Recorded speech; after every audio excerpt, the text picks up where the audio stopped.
we talk about the three-phase circuits. Actually, we will discuss what is delta connected load and what is Y connected. First, we already know that in a single phase circuit, the current can be we are talking about the AC values, voltage divided by the impedance. ठीक है, तो impedance की जो magnitude होगी, the angle will be given like that, and you can find the power in this way. Cos theta is the power factor, and theta is the angle of the load impedance. ठीक है, power factor angle. And we know that a three-phase circuit consists of three sinusoidal voltage of equal magnitude, and phase angle between the individual voltage are 120 degree. We already know that कि जो आपके पास three phase के case में तीन voltages हैं और उनके दरमियान 120 डिग्री का एंगल होता है, ठीक है। और वाई कनेक्टेड के जो if we have a Y connected load, the in the case of Y connected load, three phase voltages are like this, and line to line voltages are written in this way, VA minus VB. तो आप जो line to line voltage है उसको आप ऐसे लिख सकेंगे. This is the principle for the Y connected. We are talking about the Y connected case over here. Y connected में क्या होता है, फेज वोल्टेज और लाइन वोल्टेज डिफरेंट होती है, ठीक है. however the currents, phase currents and line currents are same. Y connected में करंट्स, फेज करंट और लाइन करंट सेम होते हैं. However, voltages are different, and the relationship of the voltages is like that. It is the under root 3 times the phase voltage. Okay? And angle depends on the which phase you are currently going to choose. तो ये वो इसमें से adjust होगा, ठीक है. Similarly, the next case ये उसी को explain किया है उसने कि current same है, लेकिन आपके पास this is for the Y connected. Y connected में voltages have an angle, the phase voltages and line voltages have a certain angle. इसको explain किया उसने detail में, you have to go through it by yourself. And in the case of delta connected load, delta connected में क्या होता है, voltages same है, line voltage and the phase voltage they are same, but now the currents are different. In the case of delta connected, now line currents and phase currents they are different, but line voltages and phase voltages they are same. ये देखते हैं line current and this is the phase current, this is the line current, they are different. ठीक है. So let's go back to the original topic. We are discussing here three-phase bridge rectifier.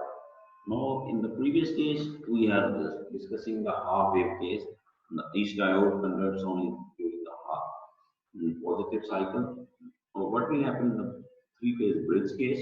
It is used for the high power applications, and as name suggests, you can see this is the bridge circuit. You are already familiar with it in the case of full wave bridge rectifier. It is connected in delta Y setting. It can operate with and without transformer and give 6 pulse ripple on the output. Three phase है तो it will double. Diodes are numbered in the order of conduction sequence, and each one conducts for 120 degree. And conduction sequence is, we will see अभी हम देखेंगे इसको. The pair of diode which are connected between that pair of supply line having the highest amount of instantaneous line to line voltage will conduct. And line to line voltage is under root 3 times the phase voltage of the Y connected source. ये already हम पढ़ चुके हैं कि जो Y connected है उसमें phase voltages different होती हैं, फेज करंट्स, ठीक है. इसी तरह Y connected setting, Y connected है तो उसमें करंट, जो फेज करंट है वो सेम होंगे, और लेकिन फेज वोल्टेजेस और फेज करंट और line current same, phase voltage और line voltage they are different. अब ये देखें जी, आपके पास ये सेटिंग आ गई है, इसमें this is the load voltage, or you can say that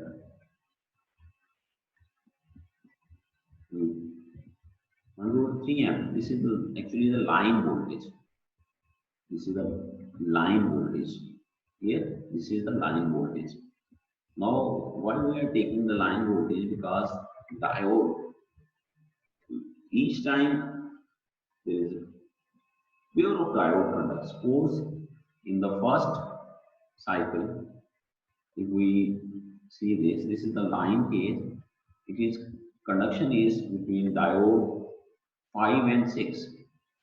If this is going through, let's find out the way. This is 5 and it is going through the outload and 6. And this is CB, VCB. This is the phase for that. This is the line voltage 5 and 6. तो ये वाला आपके पास conduct करेगा and this one.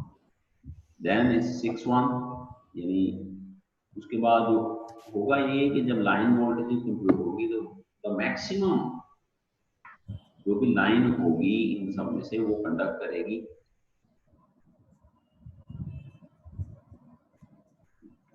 5-6, then the 6-1, ठीक है. Next में वो आपका 6-1 कंडक्ट करेगा, दैट इज बी,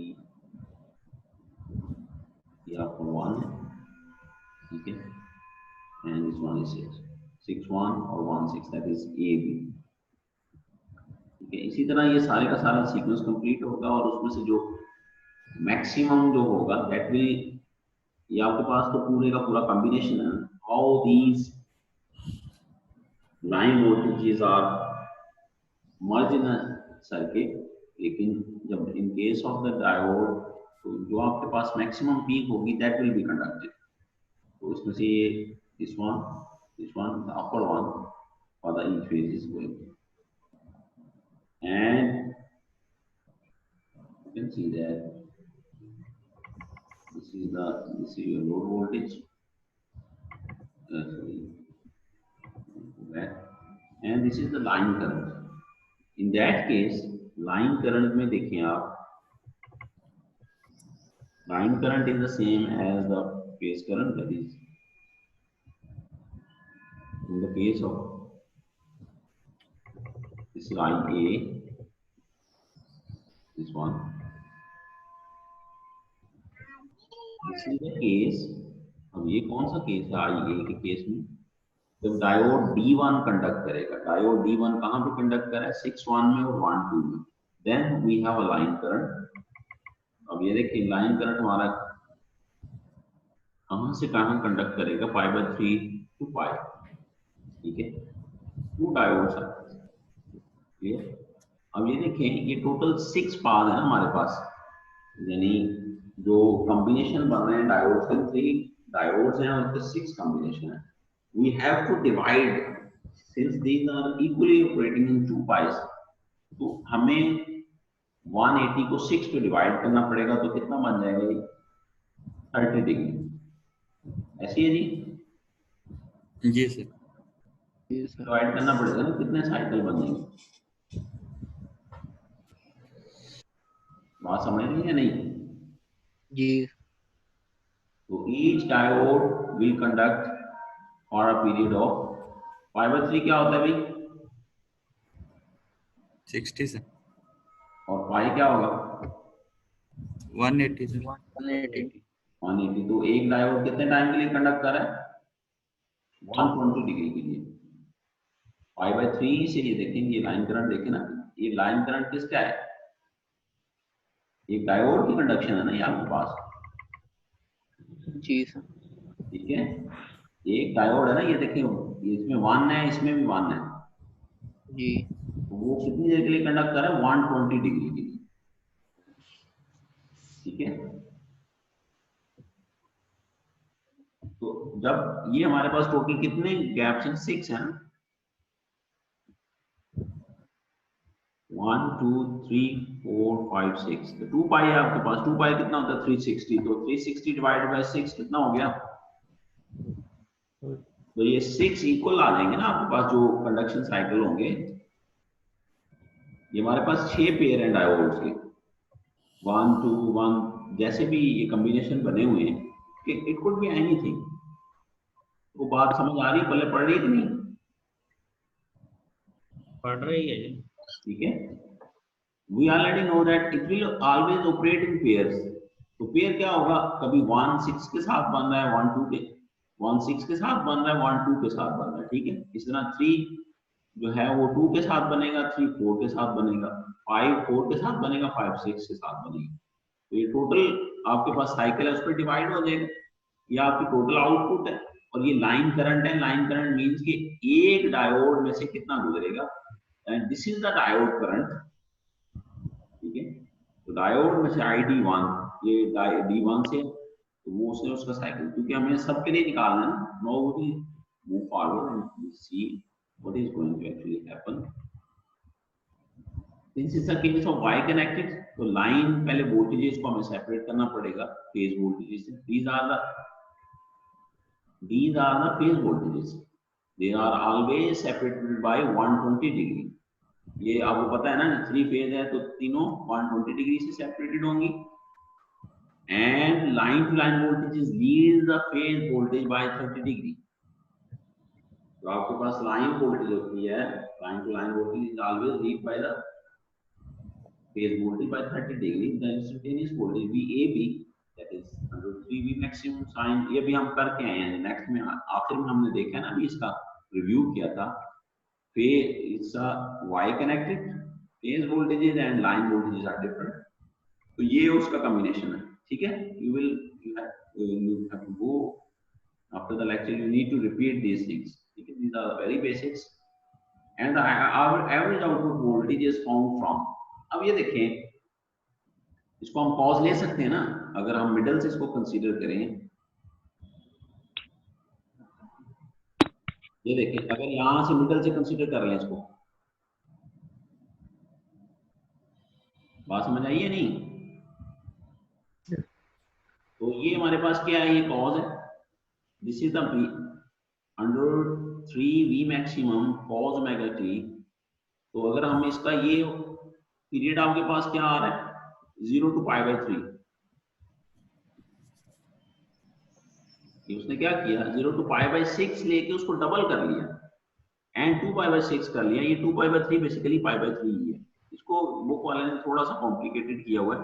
अगर आप ये, इसने क्या किया, यहां से शुरू करता है, कॉज लिया, तो ये क्या है 0 to π/3, इसका डबल कर लिया तो ये पार्ट भी आ जाएगा। एक साइकिल के लिए आप डीसी वैल्यू निकाल लेते हैं ना।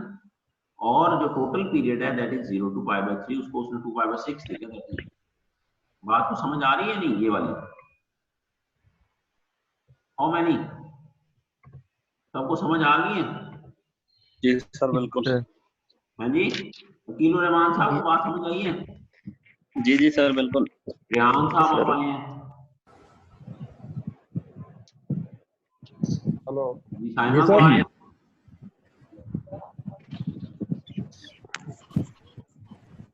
अली रजा? Yes, sir. Yes, sir. Let's move on। यहाँ पे ये देखें, एंड ये चीज बड़ी इंपॉर्टेंट है। ये वही आ गई, ये आपका पीरियड है, उसको डबल किया है, और then this is the total period. तो ये मैक्सिमम आपके पास आ गई 1.65। तो आरएमएस के लिए सिमिलर इसका स्क्वायर कर लिया, नथिंग हैज चेंज्ड, 1.65 मैक्सिमम। ये देखें, अब आरएमएस थ्रू द डायोड। अब एक डायोड में से आरएमएस उसने निकाली, ठीक है। अब इसमें क्या किया उसने कि जो एक डायोड है उसमें से कंडक्शन टाइम क्या है, गौर करें। कंडक्शन टाइम क्या है, एक डायोड में से ये चीज है ना 120 है ना। उसने पता क्या किया, ये इतना पोर्शन ले लिया, ये इतना है ना, ये चीज ले ली, और इसको फिर हाफ दिस वन, ये कितने पोर्शन बन गए टोटल? 4 हो गया ना। तो ये उसने ये चीज किया, 0 to π/6, इसको 4 से मल्टीप्लाई कर दिया, और टोटल चूंकि आप डायोड, सिर्फ डायोड का कंसीडर कर रहे हैं, तो ये आपके पास टोटल जो साइकिल है वो तो 2π रहेगा ना। आपका टोटल कंडक्शन साइकिल तो 2π है ना। समझ आ रही है yes sir. Everyone? Yes sir. अब आपकी बात हम अब तक सुन नहीं सके, रमजान है तो इतनी बरकत वाली आपकी बात है, हम सुनना चाहेंगे। बाहर साहब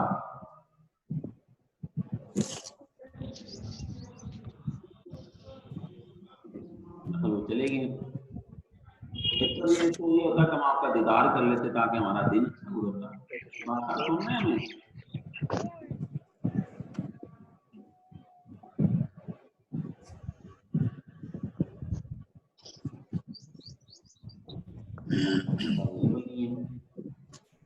अब्दुल्ला सुन रहे जी?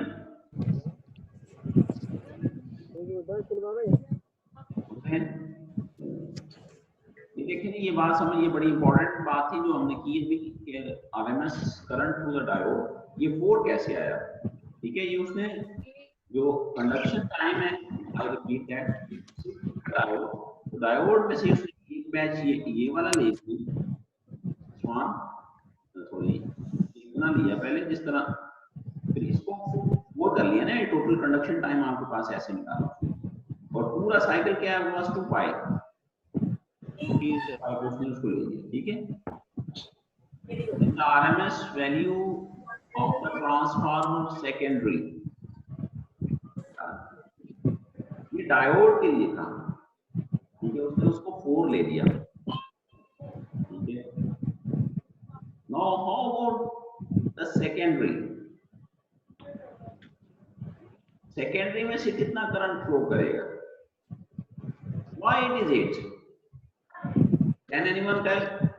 बाकी सारी चीजें वही हैं, यहाँ पे 8 क्यों आ गया? This is only about one diode and this is about the secondary.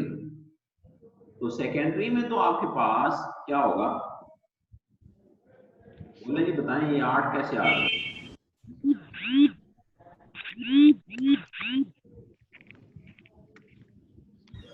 Sir ये सेकेंडरी में दोनों डायोड्स को ले रहा है।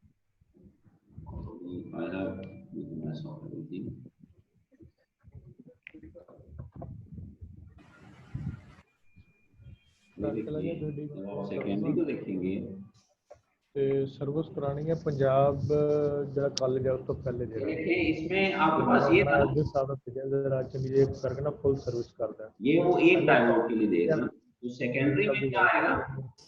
ਤੇ ਉਸ ਤੋਂ ਬਾਅਦ ਕੰਮ ਤੋਂ ਹੋ गए और सर्विस स्टेशन चले जाओ। ये यहाँ तक आ जाएगा आपके पास, ये 4 है और ये 4 ये वाला। बिस्मिल्लाह। हाँ, पैसे ला जाओ, वो पैसे दे दे। बात समझ आ रही है नहीं? जी 3.5 कम में दे देंगे। किस किस को समझ आई है भाई? 8 क्यों आया? तो मुझे नहीं आई। सर मुझे नहीं आई डिस्टरबेंस की आवाज। एनीवन जिसको किसी को बात समझ आ गई होगी,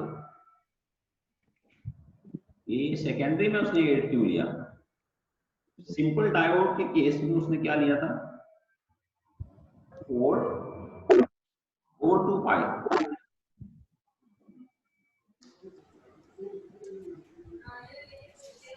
दो कंडक्ट कर रहे हैं एक टाइम में, दो कंडक्ट कर रहे हैं। बात समझ आई है नहीं? जी सर। क्योंकि ये वाला साइकिल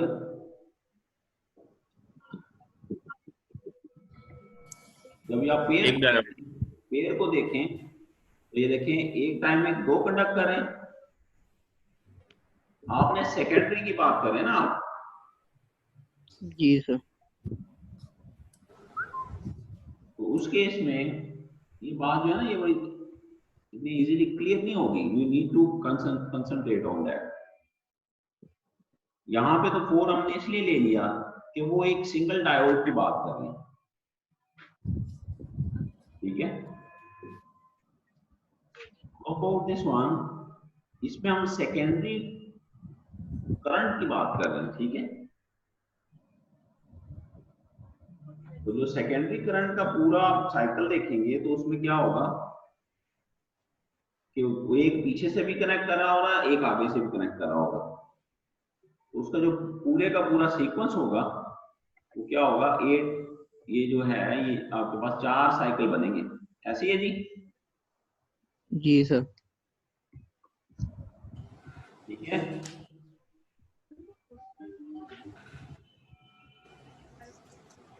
क्लियर हुआ या नहीं सब? जी सर। बात समझ में आ गई या नहीं? जी सर आ गए। This is little bit technical, this one especially. How this is 4, how this is 8? Action साहब बताएंगे ये 4 क्यों आया था? जी सर। तो 4 क्यों आया था हमारे पास? 4 इसलिए आया था ना कि यहाँ से हमने हाफ लिया था और ये 4।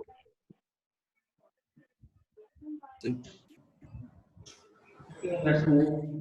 इसको आप अगर आपको समझ आए तो ये यू कैन गूगल इट, ठीक है? इसका हर जगह इसका हल मौजूद है, ठीक है? उसको वो क्लियरली आपको एक्सप्लेन भी कर देगा कि ये कैसे बनता है। Now we will find the performance parameter for this three-phase bridge rectifier. Purely resistive load के लिए efficiency, form factor, ripple factor, transformer utilization factor, peak inverse voltage और peak current फाइंड करने हैं।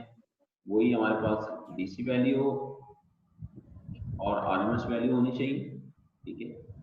So we can find the DC power and AC power. वहाँ से देखेंगे efficiency we have 99%. Form factor and ripple factor goes up to the 4% for a full bridge, three-phase bridge rectifier, three-phase, and the RMS voltage of the secondary of the transformer, RMS current we have already found through the equation. तो यहाँ से हम इसकी VA rating निकाल लेंगे, that is 3 to the 3 phase है, 3 VS IS, so like that. यहाँ से हम ट्रांसफार्मर यूटिलाइजेशन करते हैं, ठीक है? VA फाइंड करना है आपने ट्रांसफार्मर का, तो उसमें सेकेंडरी और secondary RMS voltage, secondary RMS current चाहिए, तो we need to find this cost. तो input power factor AC power आ जाएगी ऊपर, divide by this VA, okay? And then you have to find the peak line neutral voltage. आपको peak inverse voltage निकालनी, that is 103 V maximum. तो ये यहाँ से इसने फाइंड आउट की हुई है।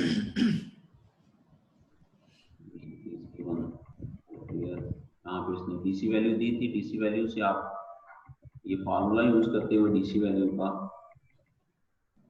जो भी फार्मूला था ना 1.65 V मैक्सिमम, ये DC पुट करके 5 V मैक्सिमम निकाल लिया आपने, तो V मैक्सिमम से आप यहाँ से पीक इनवर्स निकाल लेंगे। द एवरेज करंट तो थ्रू डायोड, ये वही चीज है 4 वाला, तो डायोड का जो एवरेज करंट है 0.31 I maximum.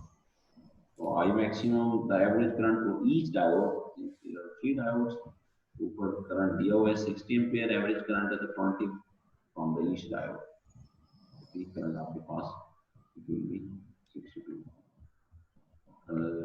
Now that's it for I think for now. किसी को बात समझ नहीं आई तो पूछ सकता है, anyone? These 2 points are important, okay? ये टाइम वाला जो है ये रिपीट करते हैं। ये तो शहजाद साहब ने बात की है कि ये 2 डायोड जो है वो एट टाइम जो है वो वर्क कर रहे हैं, तो इसी वजह से हम इसको एट टाइम ले रहे हैं। ये जो सेकेंडरी है ट्रांसफार्मर है, बिल्कुल, तो इसको हम यानी ये समझ सकते हैं कि ये बात जो शहजाद साहब ने की है कि 2 डायोड एट टाइम वर्किंग है, इस वजह से आपकी आवाज क्लियर नहीं है भाई। ये जो सेकेंडरी करंट है ट्रांसफार्मर के, इसको हम एट टाइम जो है वो इस वजह से ले रहे हैं कि 2 डायोड जो है वो एट टाइम काम कर रहे हैं। जी जी बिल्कुल सही फरमाया आपने। अब अगर आप इसको थोड़ा सा गूगल करेंगे ना और इसकी जो वेव फॉर्म को अंडरस्टैंड करेंगे, करंट की वेव फॉर्म और वोल्टेज की वेव फॉर्म को, तो यू कैन क्लियरली अंडरस्टैंड, ठीक है? ये कॉज का थोड़ा सा होता है, उसके लिए इसने हाफ लिया हुआ है, उसको पूरा करेगा तो वो हो जाता है ना। अगर यहाँ पे वो पूरा साइकिल ले लेता 0 to 3 कर लेता है इसको, तो यानी 2 या तो 3 कर लेता तो यहाँ पे 2 आ जाता, तो वो ज्यादा इजी होता। उसने हाफ को कर दिया, तो ये आप एक दफा आपको वेव फॉर्म देखनी पड़ेगी, ठीक है, क्लियर? और that's it about the rectifiers. Let's take the attendance.